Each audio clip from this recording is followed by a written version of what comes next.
En una iniciativa presentada por la senadora Xóchitl Gálvez ante la Comisión Permanente del Congreso de la Unión, se propone que el presidente de México pueda ser juzgado por traición a la patria en caso de inmiscuirse en procesos electorales.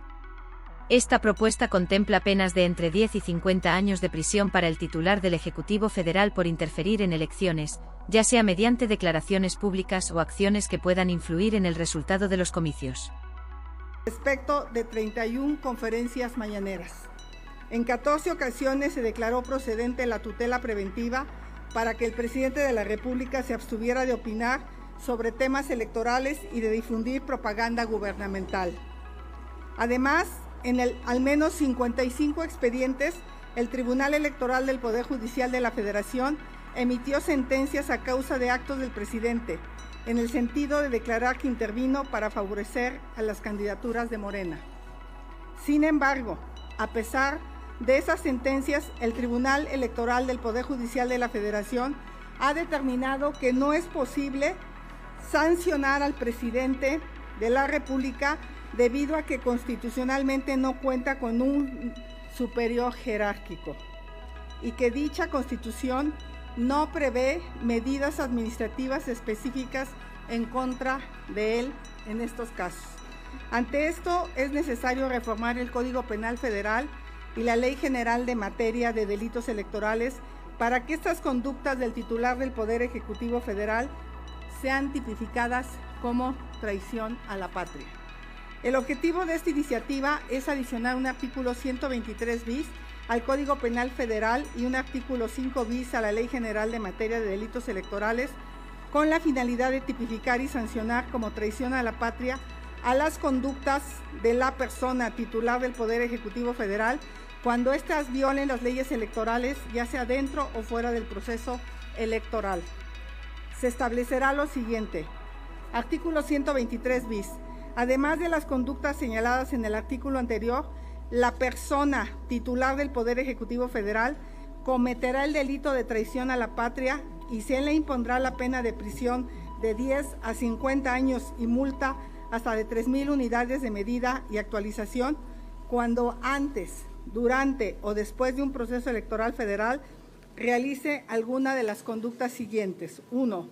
Use o permite el uso de los recursos públicos, bienes, fondos, servicios o beneficios relacionados con la administración pública con la finalidad de iniciar en el electorado, con la finalidad de incidir en el electorado para posicionar a una persona precandidata, aspirante a candidata, candidata a partido político o coalición. 2. Usa o permita el uso de los recursos públicos, bienes, fondos, servicios o beneficios relacionados con la administración pública con la finalidad de incidir en el electorado para denostar, atacar, injuriar o difamar a una persona precandidata, aspirante a candidata, partido político o coalición. 3. Ejerza por cualquier medio violencia política de género en contra de una persona precandidata, aspirante a candidata, partido político o coalición con la finalidad de incidir en el electorado. Y 4. Vulnere por cualquier medio los principios de equidad, imparcialidad y neutralidad electoral. Además, se propone adicionar un artículo 5 bis a la Ley General de Materia de Delitos Electorales para posibilitar la aplicación de las sanciones del Código Penal Federal en los casos de delitos cometidos por las personas titulares del Poder Ejecutivo Federal. Lo anterior es posible toda vez que la reforma del año 2021 en materia de fuero posibilitó juzgar y sancionar por traición a la patria hechos de corrupción, delitos electorales y cualquier otro delito por el que podrá ser enjuiciado cualquier ciudadana o ciudadano. Este es el contenido de esta iniciativa de ley que inscribí a través del grupo parlamentario el día de ayer y lo que pretende pues, es que se sancione. Hay 2 sentencias ya del tribunal, una de violencia política en razón de género hacia mi persona. Por supuesto que he impugnado el hecho de que no se le sanciona al presidente. Cualquier persona que ejerce violencia política en razón de género, 1, lo inscriben en el catálogo de violentadores, 2, le ponen una multa, 3, lo obligan a pedir una disculpa pública y 4, le piden que lea el manual del uso no sexista del lenguaje. En este caso, el presidente cometió violencia política en razón de género y no se le ha puesto ninguna de estas sanciones. Y dos, el tribunal ya determinó que el presidente efectivamente intervino en la elección, pero tampoco se le castiga. Y eso es todo. Muchas gracias. Si hay alguna pregunta, estamos a sus órdenes.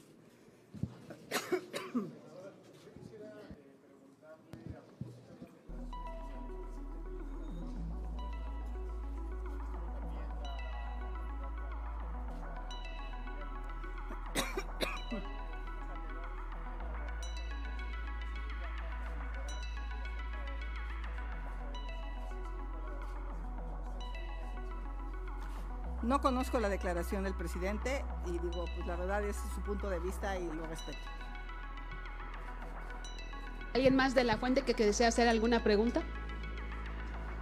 Yo quisiera hacer un comentario en relación.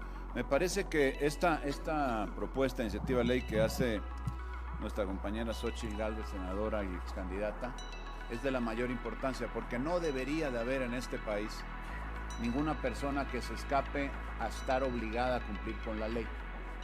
Y lo que sucede es que el presidente, hoy como está nuestra legislación, desde la orden constitucional, es que no hay sanción para el presidente.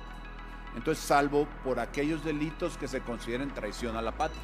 Y como esa es la vía, lo que se intenta precisamente es que pueda ser pues constituido como delito el traición a la patria, esto que sucedió con él. Porque claramente violó la ley. Hay sanciones, las cuales determinó un tribunal, en este caso el Tribunal Electoral, pero no pasó nada. Entonces es como coloquialmente se dice, como las llamadas a misa, las atiende quien quiere y quien no, no. Pues no, debería de, si hay una violación a la ley como la hubo, como un tribunal lo decidió, pues que haya una responsabilidad y que haya desde luego un acatamiento. Y si hay una desobediencia, entonces que haya una sanción mayor y pueda haber una corrección en lo que se está haciendo. Porque claro, sabiendo él que no había ninguna responsabilidad, pues seguramente guardó un archivo o tal vez los colgó en un cuadro, pues todas las sanciones, porque no le importaban un comino, porque al final no le significaba ningún riesgo en lo absoluto. Y eso no se puede permitir.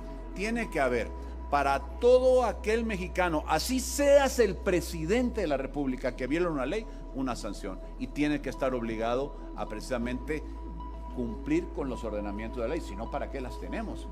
No puede haber excepciones, así seas el presidente de la República.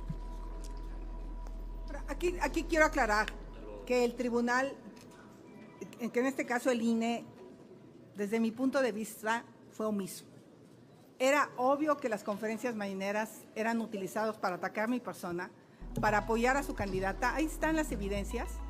Y en el 2006, el INE de ese entonces tuvo las agallas para bajar spots del Consejo Coordinador Empresarial o de empresarios cuando hicieron una campaña en contra de Andrés Manuel. Y la bajaron sin haber elementos en la ley, pero decidieron que eso le quitaba equidad a la contienda. El INE actual no quiso ni siquiera, con esta declaración del presidente, que él jamás me dio mi derecho de réplica de decir que yo iba a quitar los programas sociales, y ese fue el tema de toda la campaña, que yo iba a quitar los programas sociales. Hicieron un spot donde yo iba a quitar los programas sociales, el presidente declaró que yo iba a quitar los programas sociales, y le pedimos al INE que hiciera una campaña para equilibrar esta mala información que salía desde presidencia, y se decidió que no. Se le pidió que se cancelaran las mañaneras y no se hizo. Se le pidió que se revisara, por cierto, la secretaria de Seguridad Pública dice que solo 12 personas fueron asesinadas, candidatas oficialmente. Señora secretaria, pues las otras 27 no llegaron porque las mataron. ¿Esas no cuentan? Esos eran aspirantes a candidatos y fueron asesinados. ¡Qué consuelo! No habían sido registrados y por lo tanto no los contamos, y por lo tanto no fue uno de los procesos electorales más violentos en la historia del país. O sea, de verdad, esta manera en que el gobierno le da la vuelta a lo que vivimos en la contienda, a cómo la delincuencia organizada, o sea, hubo una casilla allá en Durango donde pues prácticamente gobierna la familia del Chapo en Tamazula, donde el 100% votó por Morena y el 100% del padrón votó O sea, qué casualidad, ¿no? O sea, ahí quien decidió fue el narco, la delincuencia organizada, y se le dijo al INE y no hizo absolutamente nada. Entonces, yo dejo esto para el análisis, no me quise quedar con los brazos cruzados. No es una buena señal para la democracia que el presidente de la República intervenga de la manera como lo hizo, sin que la autoridad electoral hiciera absolutamente nada. Y hoy, un año después, salga la sentencia de sí, el presidente cometió violencia política en razón de género, y sale el presidente otra vez a negarlo. Pues, ¿cómo? Por eso le mandé los 2 libros el día de ayer. Espero que los lea y se dé cuenta que es un machista y que él ha normalizado la violencia hacia las mujeres. Y las mujeres no se lo vamos a permitir. Y hoy estoy luchando por todas aquellas mujeres que aspiran a entrar en la política y a ser respetadas.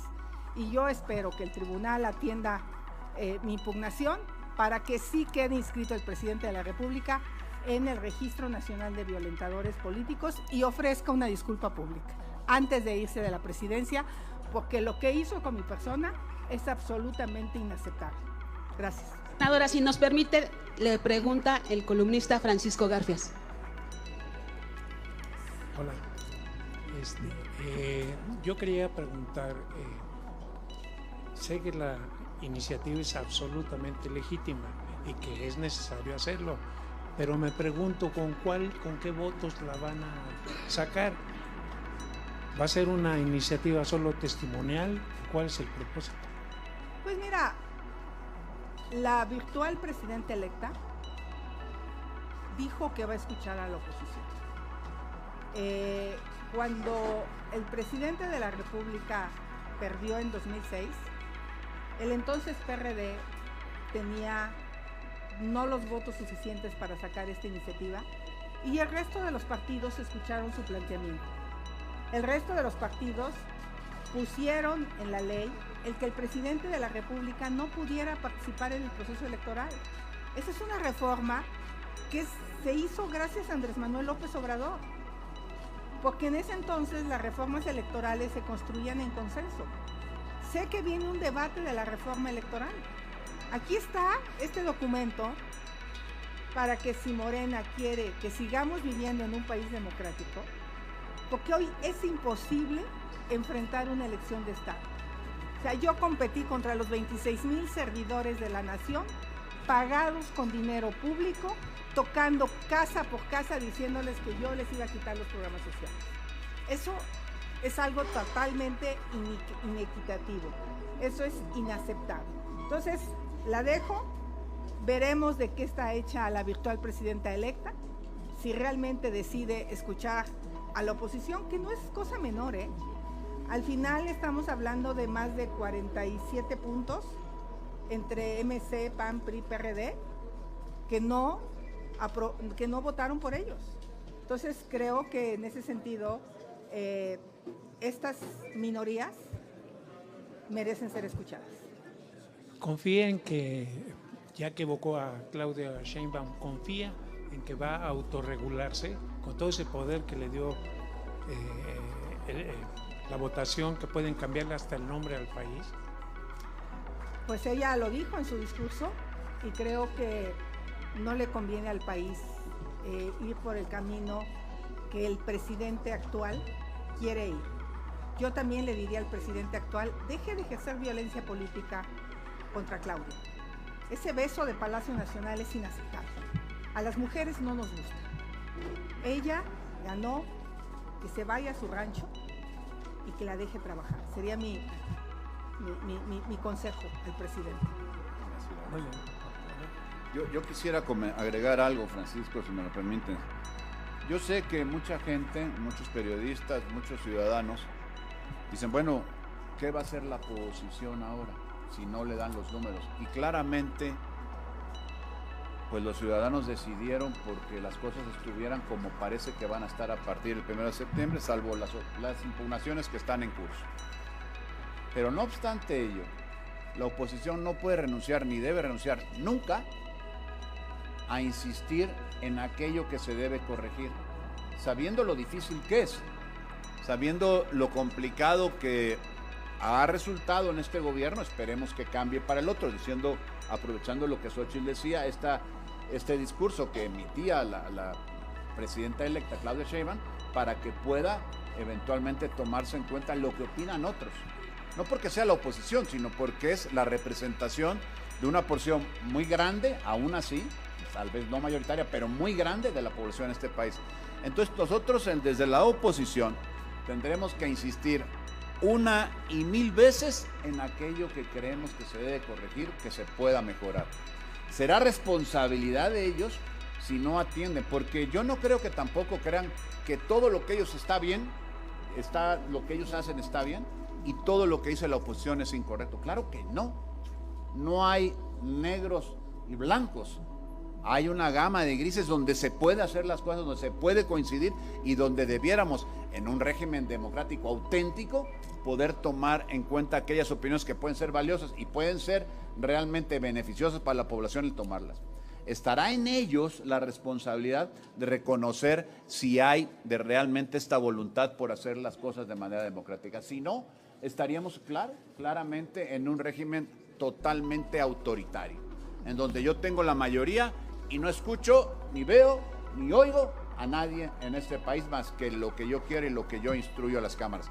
Si ese es el camino y se actualiza eso que algunos piensan y que lo han comentado y que lo piensan porque la experiencia que se tiene en este gobierno, bueno, pues estaremos realmente en un México mucho peor del que hoy estamos.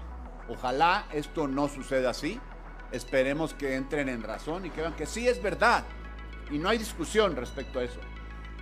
La mayoría de la población les dio la oportunidad de tener esa representación en las cámaras, pero nunca la mayoría de la población les dijo no escuches, no tomes en cuenta aquello que pueda mejorar, aún las propuestas que vengan desde la presidencia.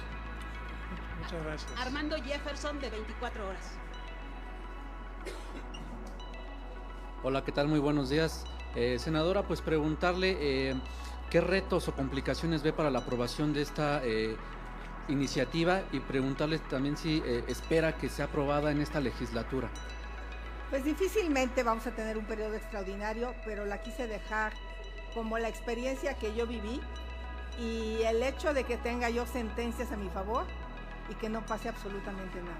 El presidente se cansó de decir que no había fuero, se cansó de decir que era igual ante la ley y hoy lo que vemos con las sentencias es que no lo pueden tocar porque es el presidente de la República. Entonces, dejo el testimonio de 2 sentencias ya ganadas, de todavía hay más de 30 en curso. Vamos a ver si el tribunal sigue resolviendo y si sigue resolviendo a mi favor, pues un año después de que acabó el proceso electoral, ya para qué, pero creo que podemos ponerle remedio. No está bien que el presidente intervenga en la elección, no está bien lo que pasó. No me parece que sea justo ir a una cancha tan dispareja. En cualquier partido de fútbol, a la segunda amonestación te sacan la expulsión. Aquí salieron más de 30 tarjetas amarillas y nunca hubo una expulsión. Gracias. No tendremos más